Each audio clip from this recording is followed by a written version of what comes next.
Journey away from the sun, past Earth and the inner planets, millions upon millions of miles.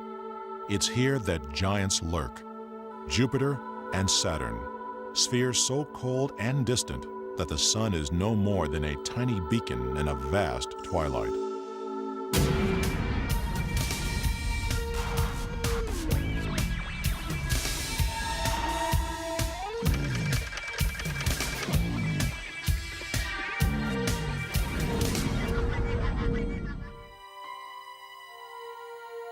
These are the frigid outer reaches of the solar system, the edge of darkness. It's a new uncharted territory out there. It's a new frontier at the edge of the solar system, and the next few years are going to probably bring many surprises. Already, we've found gossamer rings around gargantuan planets. We've detected atmospheres on worlds that barely catch the light of day. We've spied a moon with a king-size crater and other moons pocked with celestial buckshot.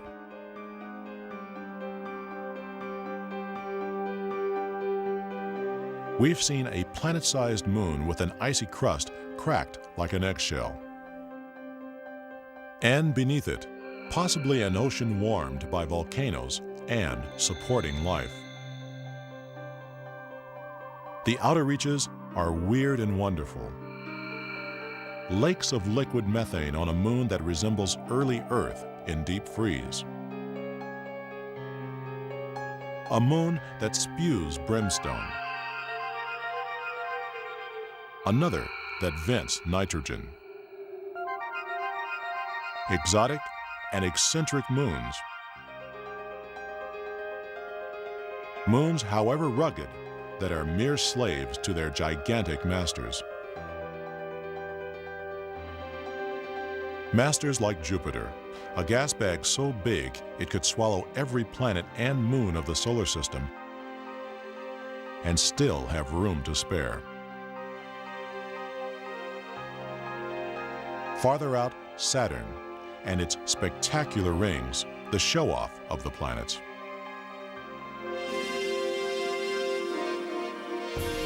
Even farther, Uranus, with its tilted axis, the result of some ancient collision. And more distant still, Neptune, last of the four gas giants, ringed with rocky particles.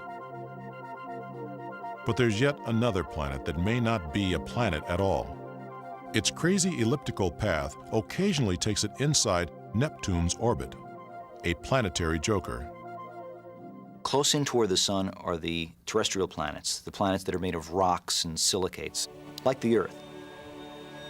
Further away are the gas giants, mostly made of hydrogen, a lot of water, and furthest away are the really weird things, the icy dwarfs, things like Pluto. Pluto has a moon, Charon, half the size of the planet. They circle each other face to face as though joined by an invisible bar. A diminutive couple waltzing in a candle-lit ballroom. Physically being on Pluto would be rather interesting. For one thing, the lighting levels are about 1,000th what they are on Earth. That means its noonday sun would look like what the sun looks like now about 35 minutes after sunset. It'd be this kind of glow in the sky, and you could see stars in the daytime sky. There has been some controversy whether Pluto is a planet or some other object like a large comet or an asteroid. Well, certainly Pluto does meet all the criteria for being a planet. But the other interesting thing is that Pluto, in fact, may be the largest body of a collection of material, so-called the ice dwarfs, which in turn may be the parent material for comets themselves. This is the kind of material we've never seen before, and very, very intriguing because it may be some of the most primitive material in the solar system. That's why NASA is planning a mission to Pluto. But timing is of the essence. As Pluto flies through space, its distance from the sun changes. At its farthest and coldest, the atmosphere freezes from gas to solid. The Pluto Express wants to get there while Pluto still has a gassy atmosphere. It's a 4 billion-mile trip, and NASA plans to use another planet as a kind of celestial slingshot. Well, we're trying to launch before the year 2004, and that's to take advantage of Jupiter. But we can do a gravity assist on Jupiter, basically flying past Jupiter in order to push our trajectory toward Pluto. And this saves us flight time, and it also allows us to fly in a cheaper launch vehicle. Pluto Express is a much, much smaller spacecraft. It's about 1/10 the weight, smaller instruments, smaller radios, less power consumption. Everything is utilizing that technology. But what we have learned in our explorations of the other planets with the spacecraft Voyager is that the one thing we can expect is we can expect to be surprised. And I think Pluto probably has a very, very high potential for surprises. This desire to explore the outer worlds goes back decades. One of our most successful missions was Voyager. Launched in 1977.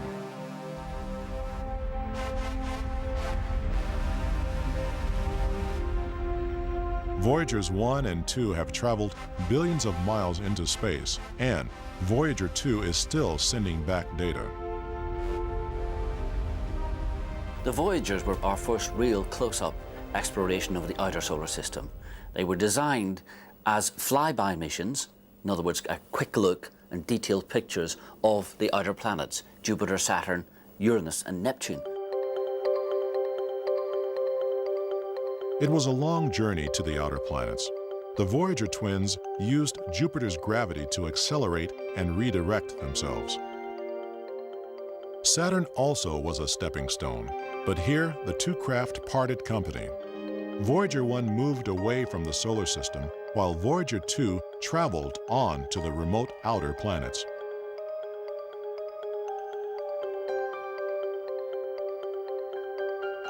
The Voyager twins carried many sensors.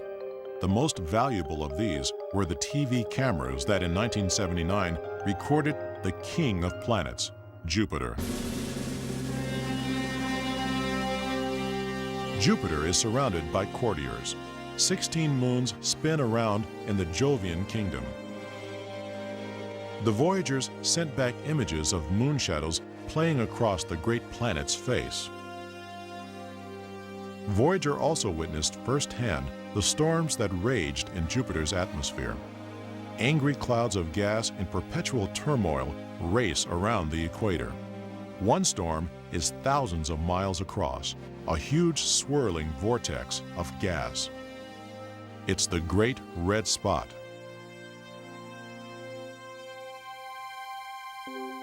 Two years later, the Voyagers presented us with our first good look at Saturn. It's been observed ever since we've looked into the skies. Its hallmark is its rings. The broad rings are actually thousands of individual ringlets, like grooves on a phonograph record.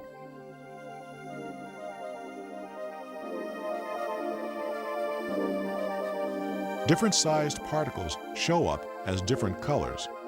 Ice the size of peas make up the brown, while finer grains appear white. But the biggest fragments, about the size of a family car, make up the ring closest to the planet. Trillions of icy moonlets that glide around the planet's girth.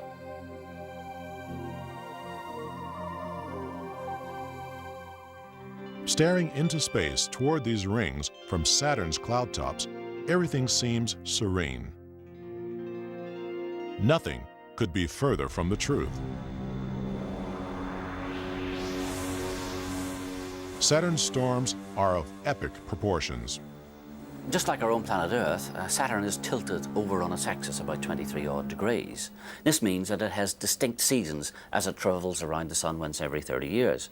And we have noticed that every Saturnian summer, a huge storm erupts from deep within Saturn, bursts onto the surface, and these storms probably would look like great blizzards of ammonia snow.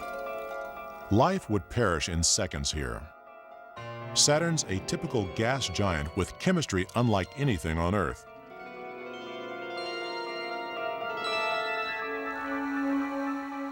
Voyager's pictures were just an appetizer. The upcoming Cassini mission should be a Saturnian feast, named after the Italian astronomer who studied the planet in the 17th century. Cassini will explore Saturn's entire system, rings, moons, and all. Professor Carolyn Porco, Lady of the Rings. What we're hoping to learn from Cassini is how the solar system formed and how the planets formed, and we're going to examine the satellite system and in particular the rings. And we're also hoping to learn about what makes atmospheres tick and how stable they are, what brings about energetic jet streams like we have here on the Earth. NASA isn't alone in this mission.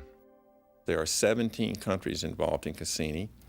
There are something like over 3,000 people in the United States, 1,600 people in Europe that are all pooling their energies to make Cassini a success. It's probably the last of the large unmanned robot spacecraft. We believe we've made Cassini a very reliable spacecraft. In fact, we think its failure rate, if you like, is actually less than that of the Voyager spacecraft that it lasted so well.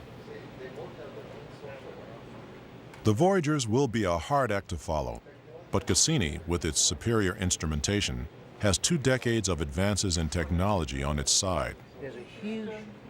The plan is to arrive at Saturn in the year 2004. One of the main reasons for sending a spacecraft like Cassini back to Saturn some 25 years after Voyager had been there is to search for changes in the system. And so we would be delighted if we saw that the rings had changed over that period of time. That would give us information about the way they're evolving. Many questions remain unanswered about Saturn, the most beautiful of the gas giants. Not just about its rings, but about the planet and its moons.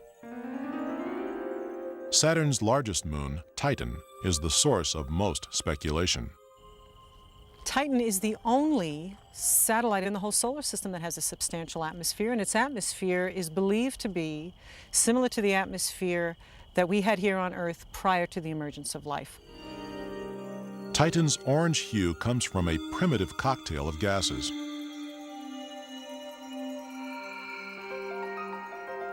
Here, methane snow falls through the nitrogen atmosphere. This is the same chemical duet that played on Earth in warmer climes and older times 3.5 billion years ago. But on Titan, at minus 300 degrees Fahrenheit, the flint to kindle life was never struck.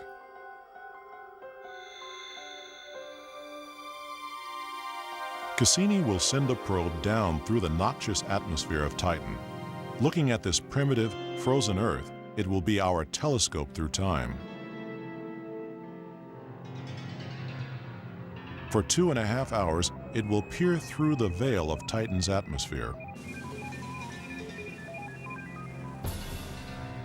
Once landed, it will relay data and pictures, but just for a few minutes. Then, it will be claimed by either the cold or the chemistry of this hostile environment. That's all to come. Cassini won't arrive until the next millennium. Meanwhile, we can study Voyager images of other strange bodies that inhabit the Saturnian system.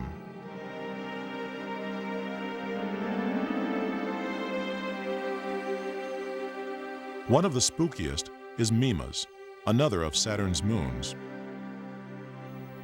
Mimas looks like a natural version of the Death Star in Star Wars because one of its surfaces is almost completely dominated by a giant crater. Now, had the object which caused the crater been slightly bigger, Mimas would have been totally destroyed and by now would have been assimilated into Saturn's rings. Our knowledge of the solar system seems to come in bursts. Until 1781, Saturn was the edge of the solar system. And then along comes William Herschel and discovers a brand new planet. Suddenly our world, our whole worldview, was much larger than it had been before. It was a significant step forward for understanding our universe, our place in our cosmos. What Herschel found in 1781 was Uranus. For 200 years, all we could learn from our telescopes were the size, the tilt, and the composition of the planet. But with Voyager 2 in 1986, came the chance to get a close look at the planet. The first pictures were disappointing. Uranus was a bland, featureless world with little in the way of clouds. What Voyager did see was the rings. And they confirmed an amazing story. It's likely that Uranus was once blasted almost into oblivion.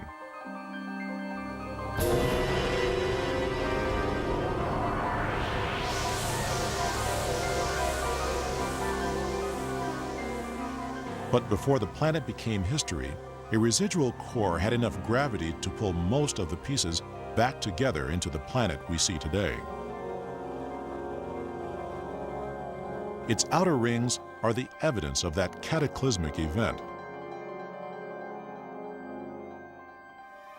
Voyager surpassed itself when imaging Miranda, one of Uranus's 15 moons.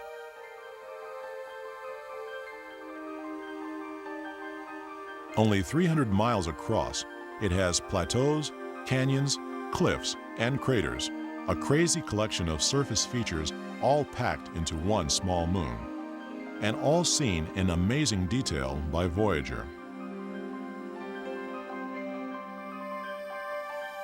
Miranda is a collection of fragments of ice and rock that came together, disintegrated, and then reformed. A dynamic surface that is still flexing and moving. Instead of a few pages, Voyager wrote whole chapters about Uranus and its moons. Then, the Hubble Space Telescope took up the story. When the Hubble went back and had another look at Uranus, there was an increasing amount of cloud activity, possibly due to changing climate conditions as Uranus goes through different seasonal changes, which should be monitored by the Hubble over the next 20 or 30 years.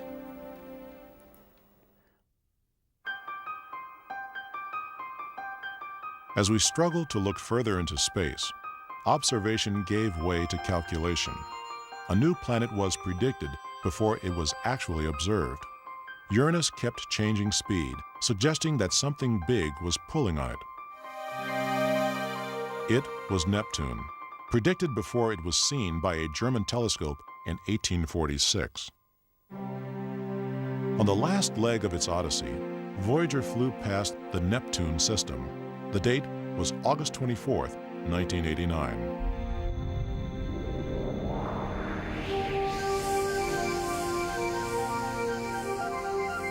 Voyager confirmed the existence of yet another ring system.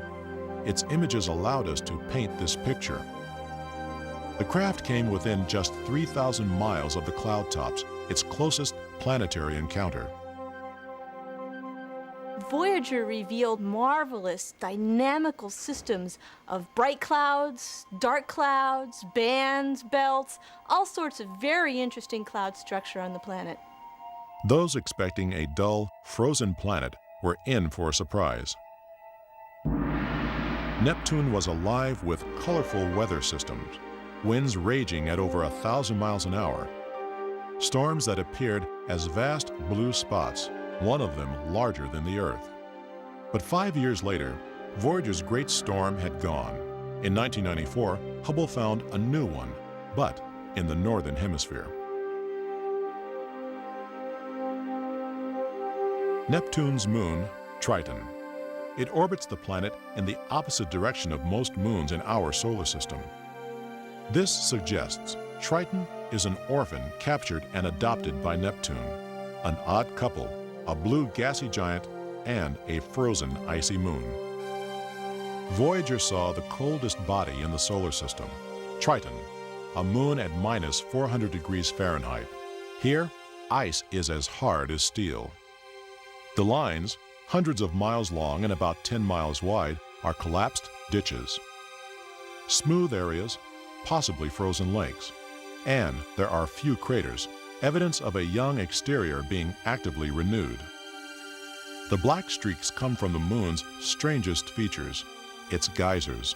What we seem to be looking at here are geysers, some kind of gas, probably nitrogen, being shot up to about 6 miles high, and then being blown at a 90-degree angle and then traveled many hundreds of miles, if you like, downwind. Dust falling from these jets formed the strange black trails across the surface.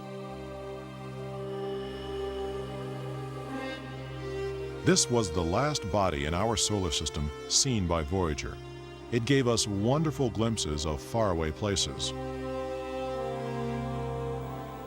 The Voyagers were probably the most successful spacecraft ever constructed and built. Now, they weren't without their problems, but they did their job. But their job was merely to quickly fly past each planet, take a few snaps, and send the pictures back. They were designed to pave the way for the spacecraft that were going to visit each planet and stay there, become a natural satellite, go into orbit around the planet, just like Galileo. This craft was to be part of NASA's next generation of explorers. Designed in the 70s, built in the 80s, it would pay homage to the largest planet. Jupiter is just a fantastically interesting, dynamic place, an entire miniature solar system. Jupiter, we think, is important specifically because we think it contains some of the same material that made up the original solar nebula from which all the planets in the sun formed. So if we can measure what the composition of Jupiter is, we think what we're measuring is what the solar system was originally made of. And that's a fundamental piece of information. Galileo will provide extended coverage of how the atmosphere is changing, what goes on in the magnetosphere over time, and allow us to come back very close to each one of the satellites.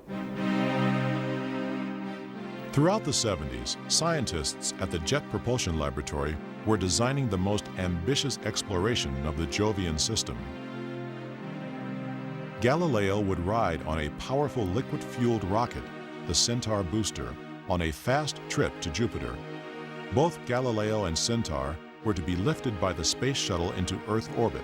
From there, the Centaur would take over. But on the launch date in the early 80s, neither the Centaur nor the shuttle were ready.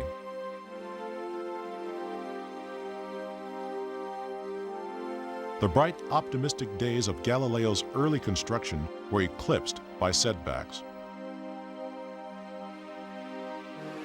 Eventually, both Centaur booster and shuttle were finished. May 1986 was set for Galileo's launch. Just 4 months beforehand, hope turned to despair.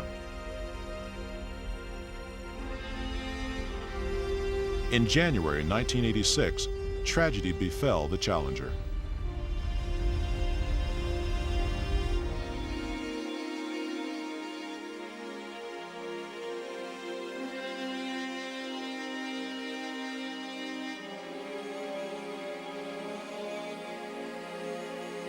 The shuttle program was put on hold, and silence fell on the Kennedy launch pads.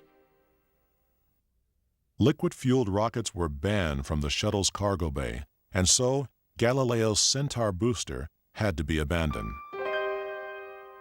Galileo waited for the shuttle. It spent the next 3 years being modified, shunted across the country, and put into storage. Finally, in October 1989, the day came. We have ignition and liftoff of Atlantis and the Galileo spacecraft bound for Jupiter.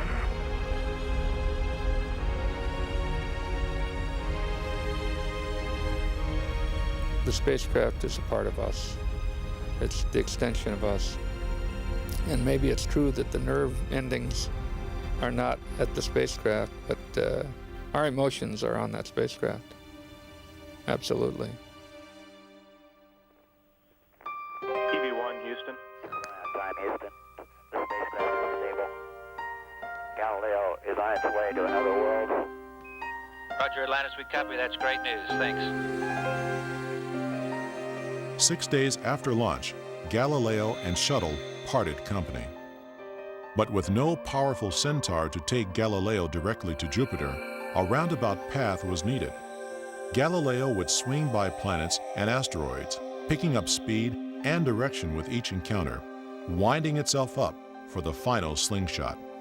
Instead of the original 2.5-year trip, Galileo would take 6 years to reach Jupiter.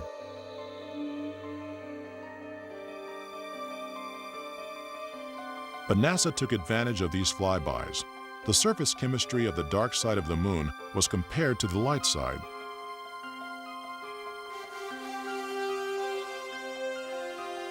Galileo also took atmospheric measurements of the ozone levels over Antarctica.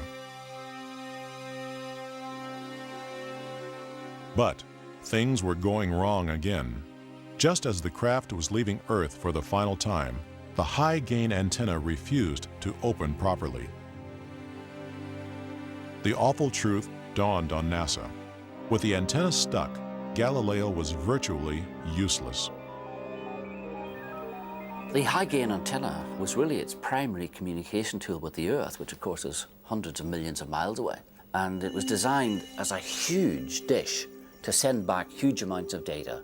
And when the fault developed in the antenna, the great umbrella got stuck and couldn't open. For things which we think that there's some reasonable prospect might not go as we expect, we develop contingency plans. We developed no contingency plans for the high-gain antenna not opening because we were very confident that it would. They ran all the motors backwards and forwards. They created hammering motions. They spun the spacecraft one way or another. They heated it, they cooled it, they pushed it, they pulled it. But there it was, floating in space, shooting out to the planets. What can you do? We've done just about everything we can. We've built a very robust sequence. The spacecraft has been designed for that extremely hostile environment that it's going to go into.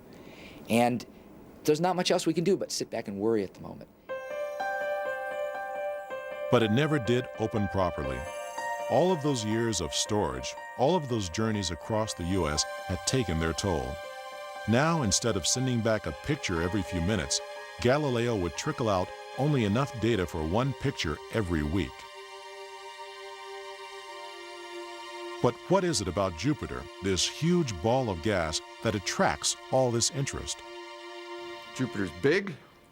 There's no place to stand. Tremendous jet streams in the atmosphere, satellites circling it, a magnetic field whipping around every 10 hours. Has a huge feature, the Great Red Spot, which is always intriguing. And the storms last for hundreds of years. The Great Red Spot, a storm large enough to swallow the Earth 3 times over. It was all that most people knew of Jupiter until 1994, when the world watched 21 pieces of comet Shoemaker-Levy explode in its atmosphere.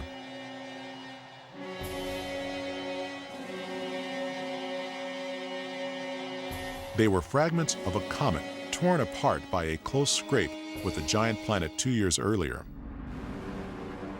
Jupiter pulled the fragments into its clouds.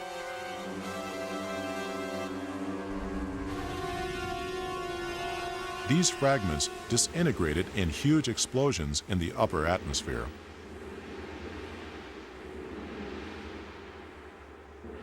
Afterward, Jupiter wore a few black eyes.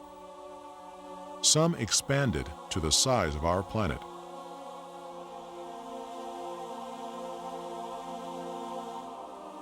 Explosions like this would devastate life on Earth. For Jupiter, they were no more than a bee sting.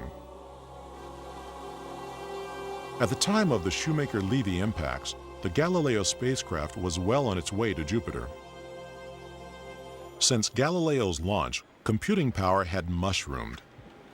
Engineers could now compensate for the flawed antenna with a technique that compressed data received from the spacecraft, allowing pictures to be sent in hours rather than days. You're welcome. Some impact pictures trickled back to Earth. But just as it seemed Galileo was recovering, another calamity stopped the hearts of the engineers. The tape recorder appeared to fail. Galileo was just 2 months away from its rendezvous with Jupiter. That was, to me, the worst of all, because at the moment when it happened, I was sure that it was broken. A lot of people were convinced that it had broken, and there was no recovery. The tape recorder's main duty was to record data, information from the various sensors and the camera, and send it back to Earth at the appropriate times. When the main antenna was proven to be faulty, the tape recorder assumed a much greater importance. They eventually discovered one end of the tape was faulty. By ordering the onboard computers to ignore that portion, the rest could be used to record pictures and data. But there was a price to pay. Galileo's route was planned so it would encounter Io, a cauldron of sulfur volcanoes and one of Jupiter's most intriguing moons.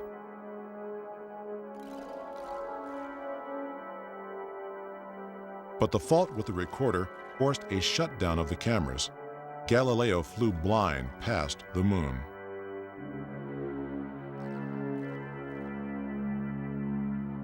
Galileo seemed jinxed. An expensive trek to the Jovian system was being dogged by failure. Galileo was actually two craft. Some months earlier, a probe had been sent from the main craft.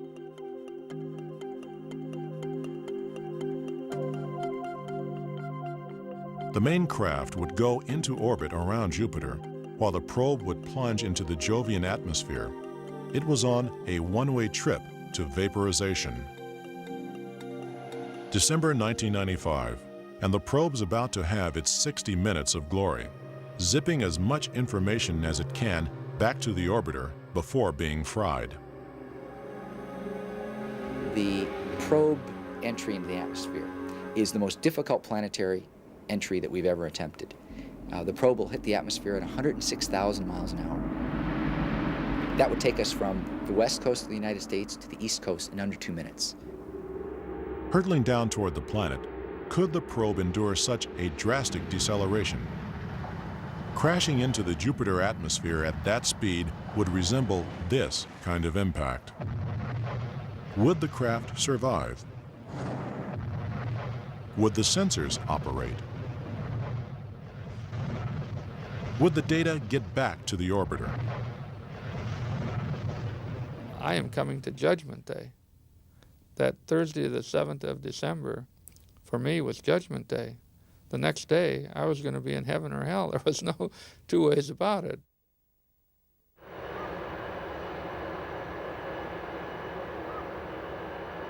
From 500 million miles away, to these, our most sensitive ears, would come Galileo's electric whispers.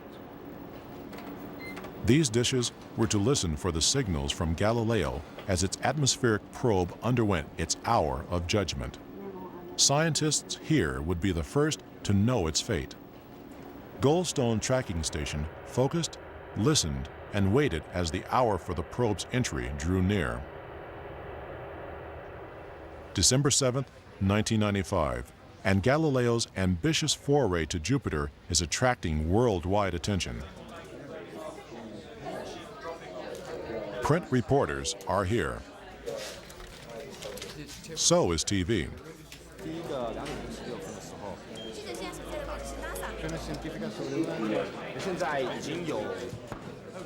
In the conference room, scientists from all over America come together to learn the fate of the mission. With Galileo's track record, the prospects aren't good. We're just about ready to begin. The world is listening to JPL. JPL itself is online to Galileo Control to hear the probe's fate. System, this is Probe. Go ahead, Probe. We want to verify that the orbiter has successfully locked onto a signal from the probe. That's it. Is that it?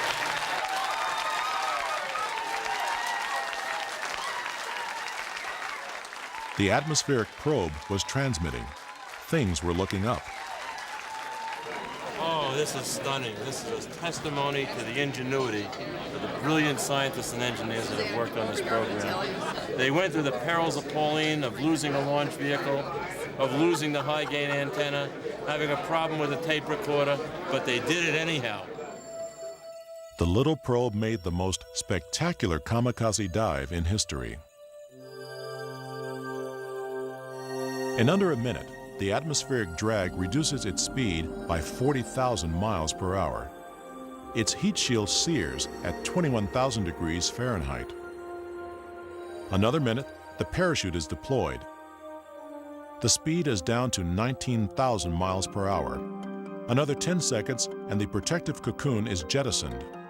The instruments are directly exposed to the Jovian atmosphere. At 4 minutes in, the probe reaches the visible cloud tops. For the next 90 miles, unimaginable extremes. Freezing cold, severe winds, increasing temperature, and pressure and turbulence unknown on Earth. The plunge is all over in 57 minutes. Like an ice cube in a furnace, it melts. The scientists are elated.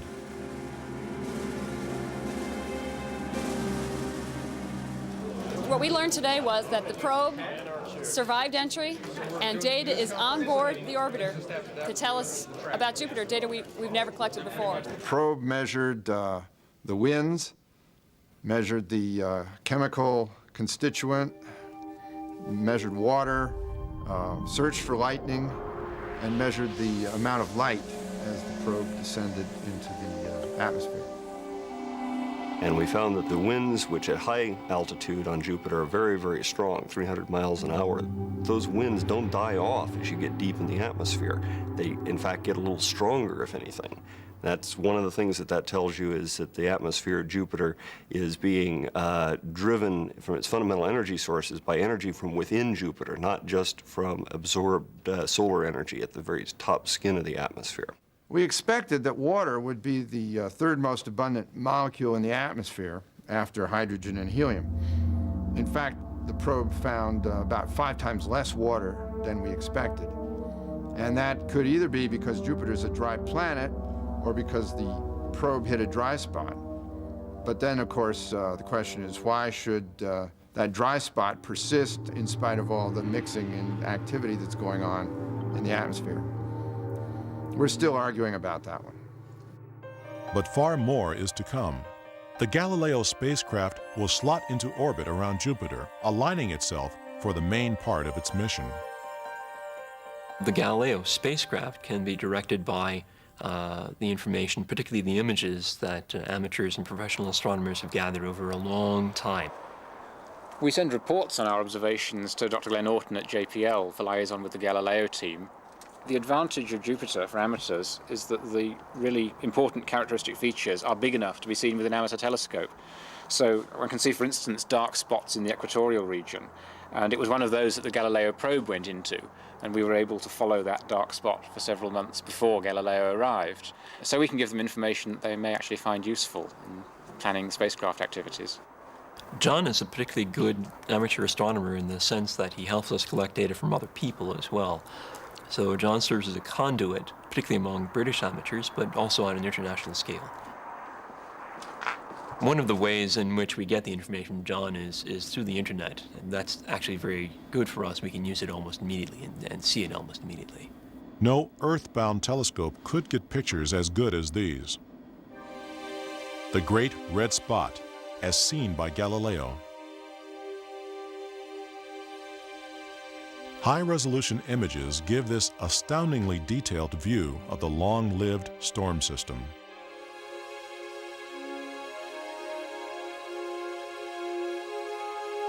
Galileo searched the upper atmosphere for any signs of the Shoemaker-Levy impact, but all traces had vanished. Perhaps the evidence was swept away in the turbulent atmosphere, the swirling storms and cyclones of frozen ammonia, more proof from Galileo of a dynamic atmosphere. Encircling Jupiter are very faint rings. Invisible from Earth, they're overwhelmed by the light of Jupiter. It's like trying to see a candle against the beam of a searchlight, but they could only be glimpsed if you were hovering near the clouds. The best time to view them is when they are backlit by the sun. The one major ring measures a few thousand miles across and seems to be made from trillions of tiny dust grains, as fine as cigarette smoke. Particles from constant collisions are thought to keep the ring replenished.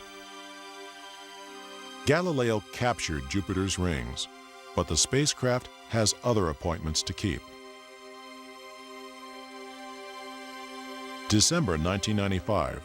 Galileo is flung out 12 million miles, but Jupiter's gravity pulls it back and then guides it on the tour through the moons. With each new orbit, the craft would offer new insights. The Voyager explorations in 1979 showed us remarkably that each one of these moons had its own character. They very quickly became like sort of old friends to those of us studying them. Each one had a different face, looked like it had gone through a different history, been beat up in different ways. And we're going to want to see what those things look like when Galileo flies 350 times closer than the Voyagers did. The pictures Galileo sent back were worth the wait. Images of moons never before seen in close-up. Callisto is the most distant of Jupiter's moons. It's also got probably the most cratered and the most ancient surface in all of the solar system. Just one look at Callisto and all you see are craters. Craters from tiny pits to things like this, 10, 20, 30, 50 miles across. This is the center of a huge impact that would have occurred eons ago. It radiates outwards in concentric rings out to a diameter of about 1,000 miles. Galileo saw how Callisto was paying a penalty for being so close to Jupiter. The gassy sphere, with its powerful gravity, sucks in any passing comet or asteroid that strays too close. Callisto is often in the way.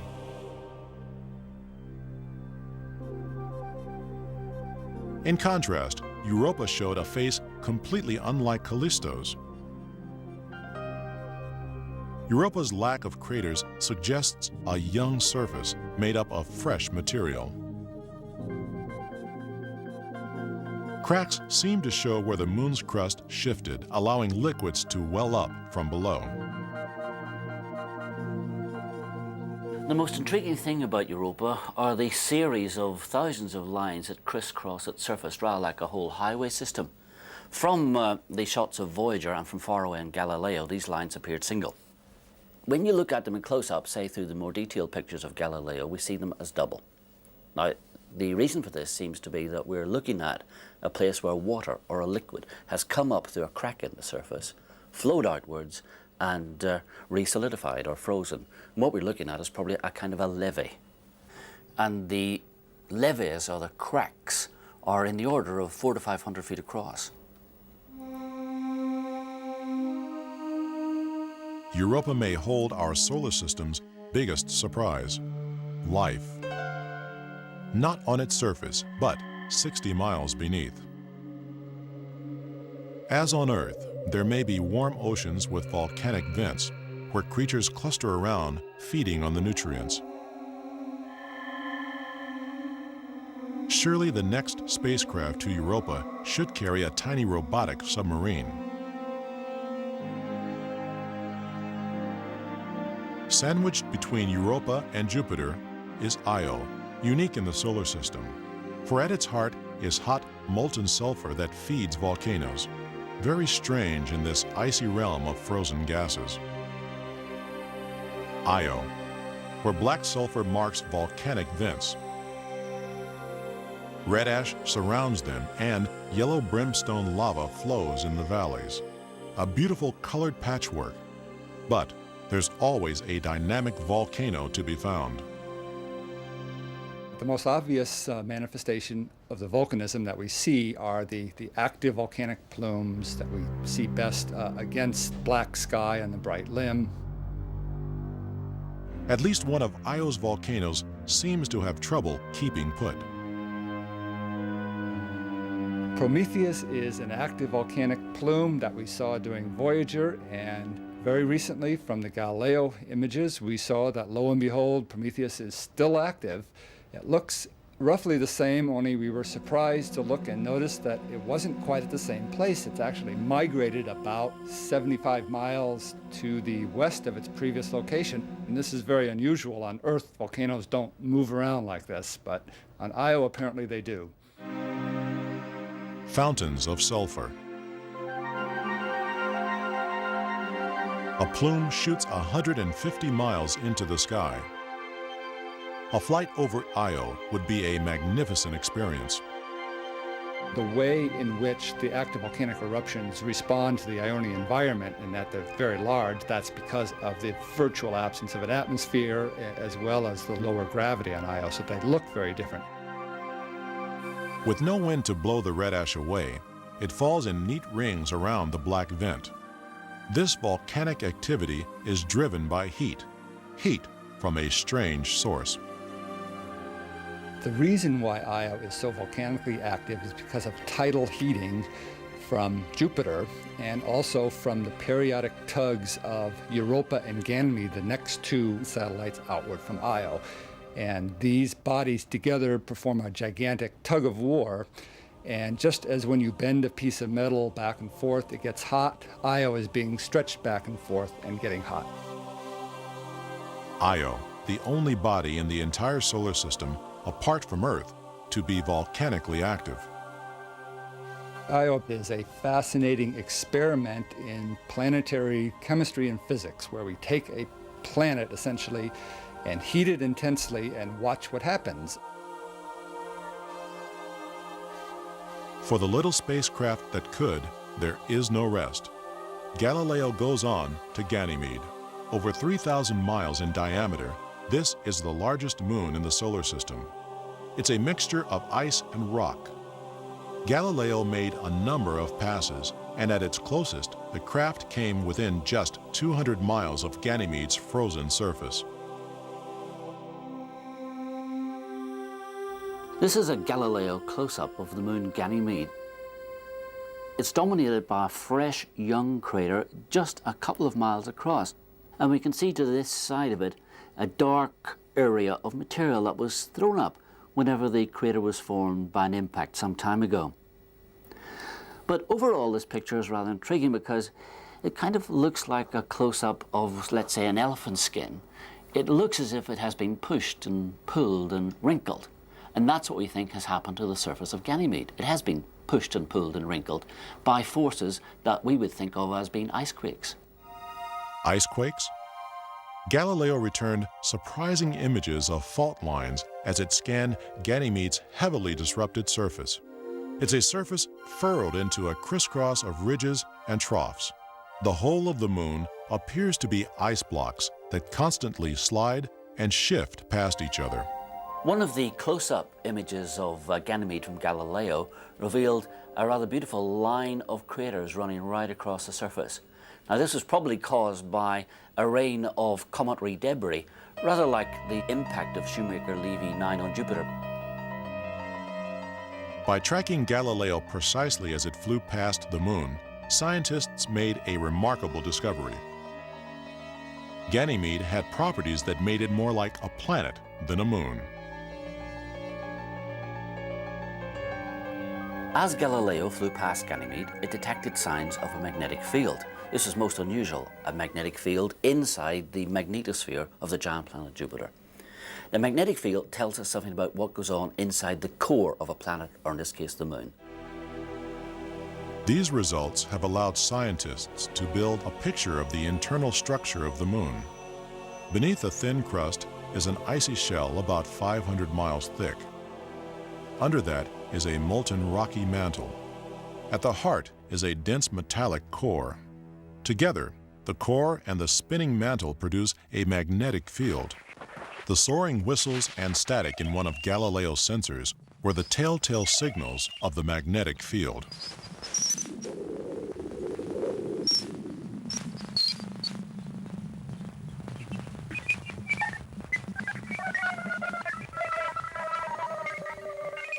Galileo signing off for the time being. So far, the Galileo story contains chapters of astonishment, disappointment, and elation. The pictures that Galileo has returned have been excellent. I mean, in terms of quality, they have been every bit as good as we all had hoped. And what we haven't got is the quantity, but it's quality that counts. Despite a number of setbacks on the Galileo spacecraft, the high-gain antenna failing to open up, a filter wheel getting stuck on one of the instruments, another instrument failing at certain points when it's too close to the planet and gets hit by radiation. It's like riding along with the little engine that could. Despite a number of setbacks, we're still chugging along and getting over that hill onto the other side of the mountain. Galileo will carry on, using its thrusters and gravity to maneuver itself past planet and moons. Although it won't tell us everything we want to know about the Jovian system, each new piece of data will help us paint a clear picture of Jupiter's realm. Because space holds as many questions as it does stars, we will continue to send out explorers. It's in our nature to inquire how the universe came to be. With each outward step, we come a little closer to comprehension. While we may not learn the answers in our own lifetime, we lay the foundations of understanding for generations to come. We should be thinking in the long term, and in exploring the Saturn system or any of the other planets in our solar system, what we're doing is we're gathering information. We're filling the libraries on Earth with information about our celestial neighborhood. Some questions still remain. We don't yet know what the colors of Jupiter are made from. What are the materials there? There are still questions about Jupiter that will want us to go back. Some explorers we send into the depths of space may, like the Voyager missions, have a second task. With each passing day, the Voyagers move almost 1 million miles farther away from home. The craft bear the signature of their creators, in the hope that one day another form of intelligence will find them. An inscription tells of life on our small blue planet. The Voyagers also carry the sounds of human life, hellos in 60 languages, and music, Mozart's Magic Flute and Chuck Berry's Johnny Be Good.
There's no thrill like discovery.